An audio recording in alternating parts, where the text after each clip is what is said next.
kita sudah selesai berdoa dan saatnya mari kita memuji Tuhan. Jadi sebelumnya Swen diundang kita bangkit berdiri, kita mau memuji memuliakan nama Tuhan. Nah, kita angkat lagu pujian kita. Halo halo, hello hello. Semangat ya kita.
Mendengarkan firman Tuhan, tapi sebelumnya Swen diundang anak-anak duduk kembali. Nah, saatnya kita angkat tangan kanan kita, tangan kiri di dada.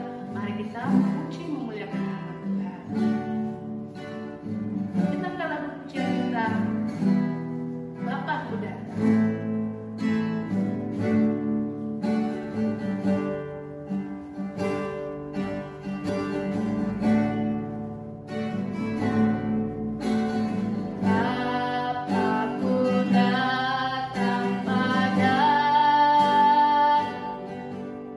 Naikkan ucapan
saatnya kita berdoa firman Tuhan. Let's pray together. 1, 2, 3. Lord Jesus, we thank you for today.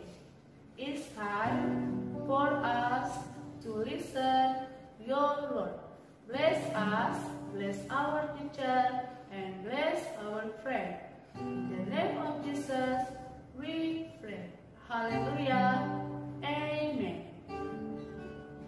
Nah, saatnya kita mau mendengarkan firman Tuhan. Halo anak-anak, apa kabar semuanya? Miss percaya anak-anak semua selalu dalam keadaan yang sehat-sehat dan selalu dalam pertolongan dan perlindungan Tuhan. Anak-anak ada yang tahu hari ini hari apa? Ya, hari ini adalah hari Minggu. Biasanya kalau hari Minggu kita selalu bersekolah Minggu, ya.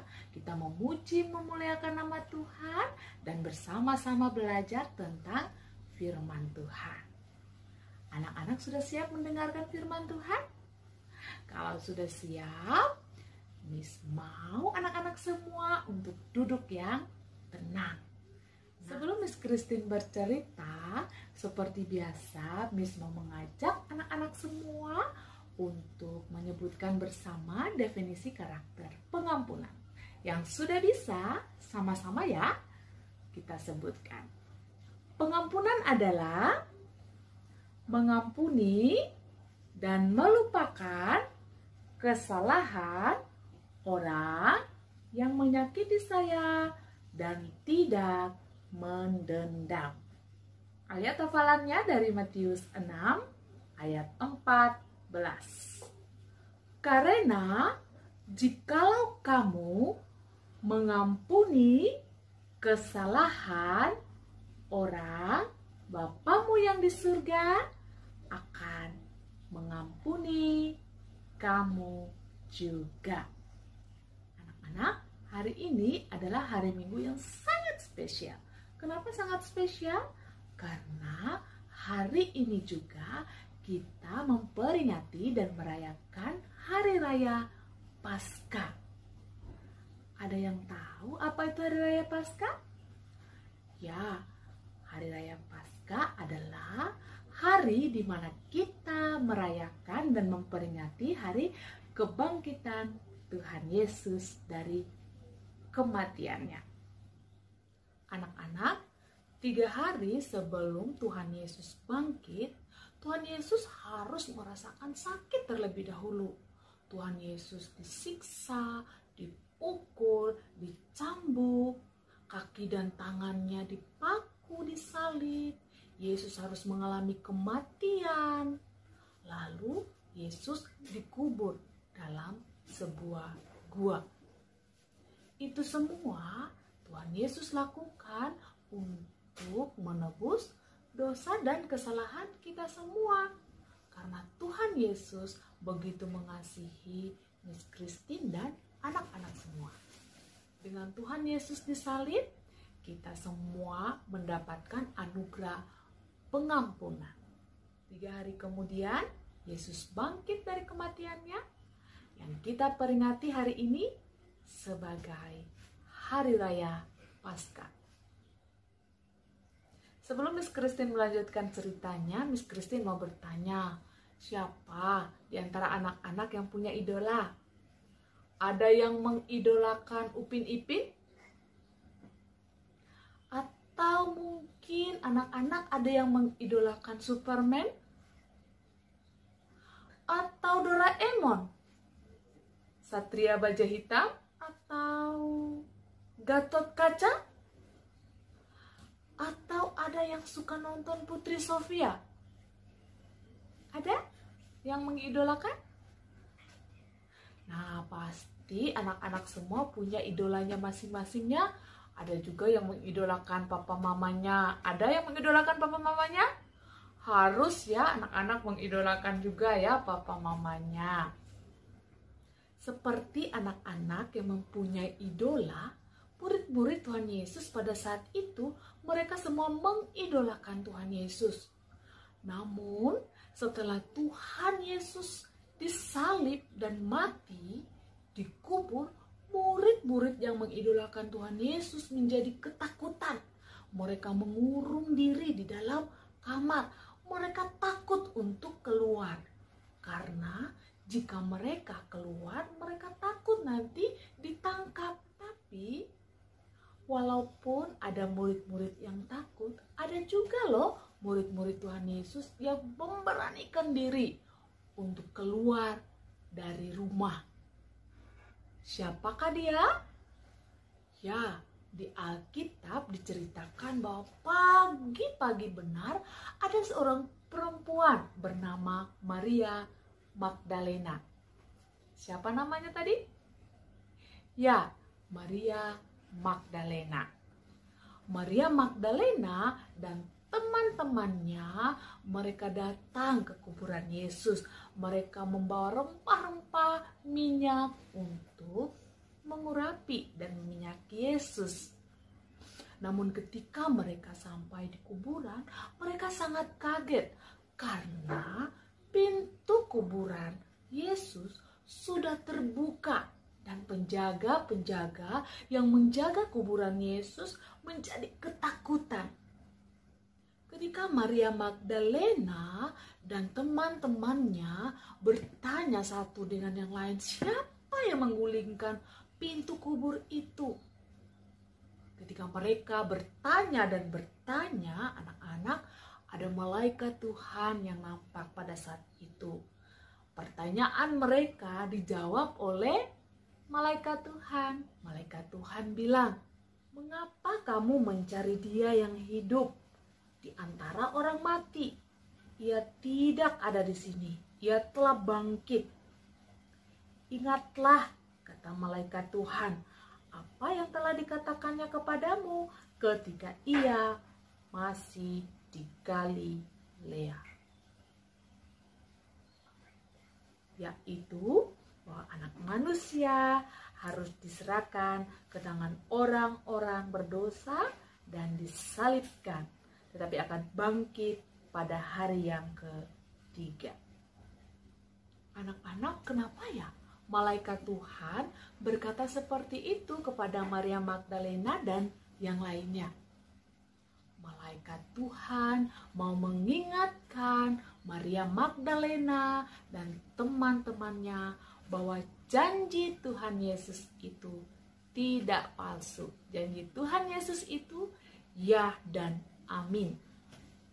Tuhan Yesus berjanji dan Dia menepati janjinya. Tuhan Yesus mau murid-muridnya percaya bahwa Tuhan Yesus hidup, bahwa Tuhan Yesus sungguh hidup.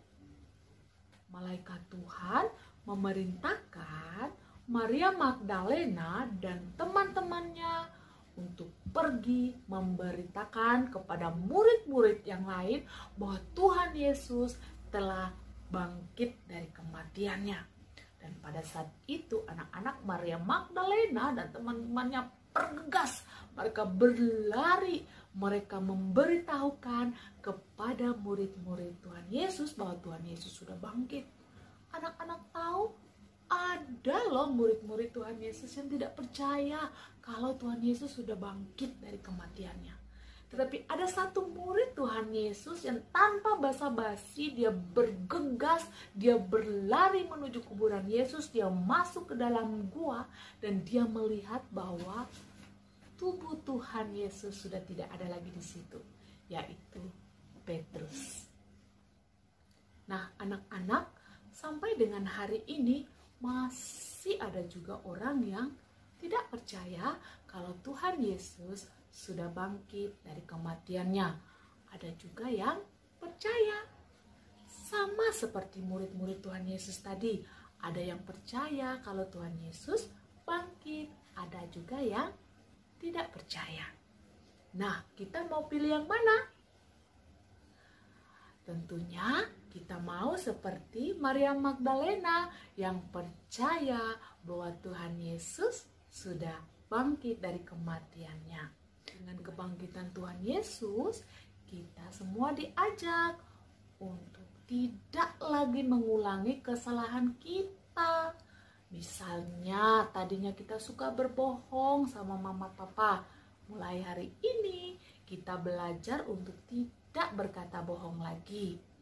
Atau misalnya kita suka nakalin kakak kita, usilin kakak kita atau teman kita. Mulai hari ini kita kembali belajar untuk tidak lagi melakukan perbuatan-perbuatan yang tidak berkenan di hadapan Tuhan.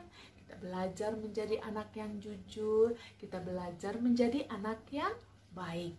Karena dengan kita belajar menjadi anak yang baik, anak yang jujur, itu akan menyenangkan hati Tuhan.